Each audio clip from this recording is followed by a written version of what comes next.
In the world of true crime, some cases feel almost scripted, like every step was written down long before it happened. The story of Kelly Coppola is one such case. A tale of love, betrayal, and a chilling plan that turned into cold-blooded murder. What began as the picture-perfect suburban dream ended with headlines that shocked the nation.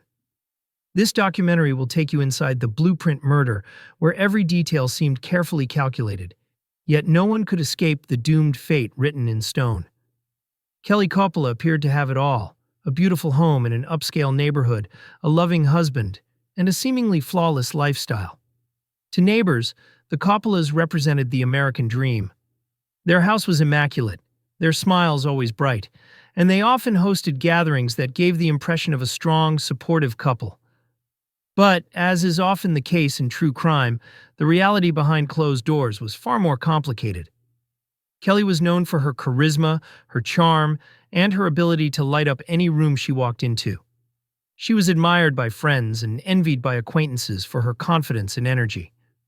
Her husband, on the other hand, appeared more reserved, a man who seemed supportive, yet quietly overshadowed by Kelly's vibrant personality.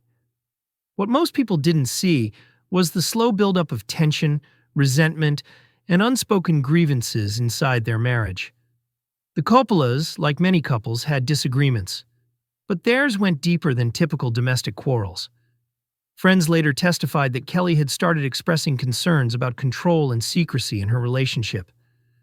She began keeping a private journal, where she allegedly wrote about feeling trapped in a life that wasn't as perfect as it looked. Money pressures, hidden debts, and Kelly's growing desire for independence added fuel to the fire. While she wanted to expand her career and social life, her husband allegedly wanted stability, routine, and control. This clash of values became the silent battlefield of their marriage. Still, the facade of perfection continued. Social media posts painted the picture of vacations, dinners, and romantic evenings. But beneath the smiles, Kelly's life was unraveling. The perfect couple was slowly becoming a powder keg, and it was only a matter of time before something ignited. Behind the glossy exterior of suburban life, a much darker plan was in motion. Investigators would later uncover what they described as a blueprint, a step-by-step plan for Kelly's murder that had been carefully crafted long before it was executed.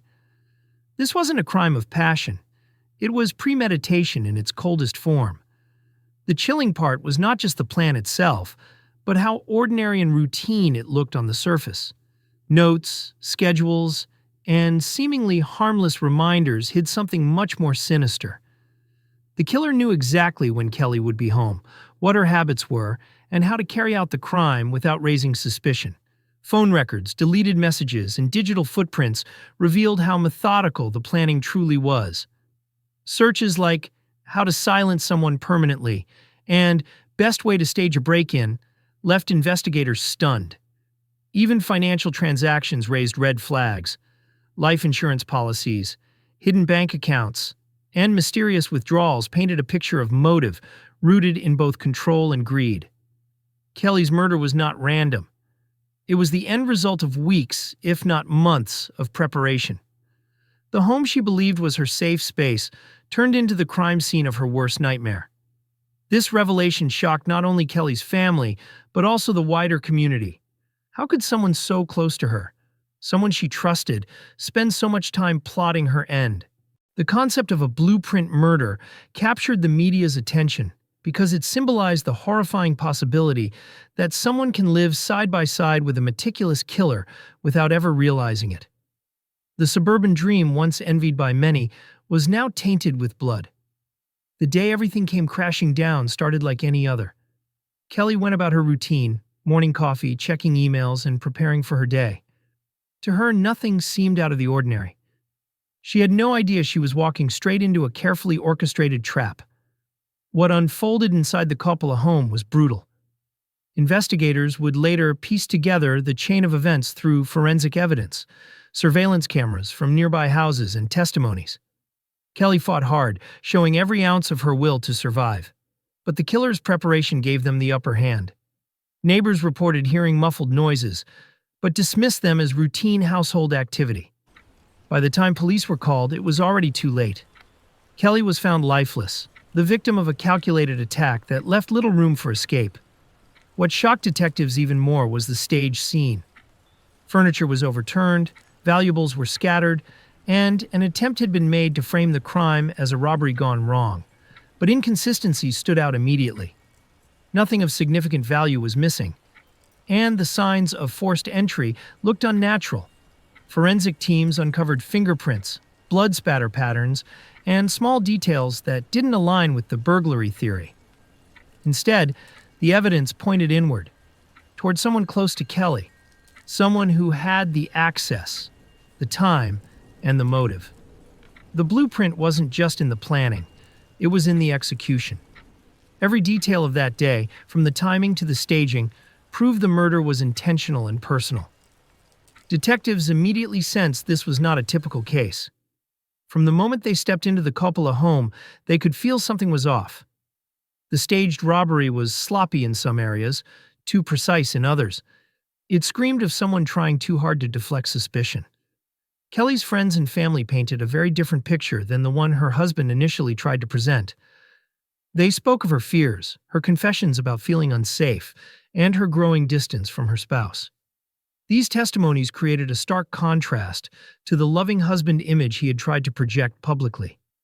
Investigators dug into financial records and discovered a trail of debt, insurance policies, and secret accounts.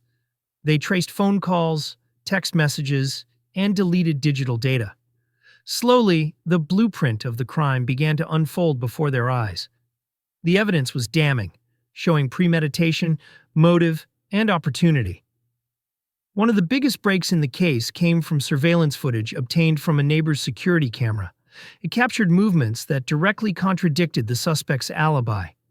Combined with forensic evidence, the investigation turned airtight. Detectives now had enough to move forward with an arrest. The person who once posed as a grieving spouse was now the prime suspect in what the media dubbed the blueprint murder. The courtroom became the final stage of this haunting story. Prosecutors presented their case with precision, showcasing the overwhelming evidence that painted the accused as a cold and calculating killer. The blueprint became the centerpiece of the trial, the smoking gun that proved the crime was premeditated, not impulsive. Witnesses recounted Kelly's words, her fears, and her final days. Forensic experts laid out the science behind the staged robbery, breaking down every inconsistency. The defense struggled to counter the mountain of evidence, often shifting strategies but failing to create reasonable doubt. When the verdict was finally read, the courtroom erupted in emotion. Justice for Kelly Coppola had been served, but the sense of loss lingered. Friends and family remembered her as a vibrant, ambitious, and loving woman whose life was stolen far too soon. The legacy of the case extended beyond the courtroom. It became a cautionary tale about hidden dangers in seemingly perfect relationships, the dark side of control, and the lengths some will go to for power or financial gain. Documentaries, podcasts, and news outlets covered the case extensively, ensuring that Kelly's story would not be forgotten. To this day, the blueprint murder serves as a chilling reminder. Appearances can be deceiving, and sometimes the people we trust the most are the ones writing the plan for our downfall.